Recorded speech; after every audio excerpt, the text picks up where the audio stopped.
For today's video mga idol, gagawa tayo ng railing sa second floor. Ito na, cut na natin yung angle, 2x4 na stainless yan mga idol. Na-welding na rin natin. Ang gagawin na lang natin ay hahasain. Ang ginamit nating panghasa dito ay number 80 mga idol. Ito na.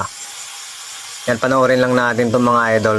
Dapat isang direksyon lang yung paghasa dito mga idol. Ito na, medyo matagal ito. Medyo maselan kasi ang stainless mga idol. Ito. Ayan, panoorin lang natin itong mga idol. Yun sa mga gumagawa ng stainless dyan, yung mga sanay sa stainless, mag-comment na lang kayo dito mga idol kung tama ba yung ginagawa natin dito. Ito, pagkatapos natin hasain ng number 80 mga idol, ay babanatan na naman natin ng 320 para matunaw yung gaspang ng 80 dito mga idol. Ito na, yan, babanatan natin. Medyo malapad yung paghasa natin dito, yung iba kasi tumatalsik-talsik dyan banda, kaya medyo hinasa na natin yung sa medyo nahan. Pero dapat isang direksyon lang dapat ang paghasa niyan mga idol. Yan, ganyan lang dapat.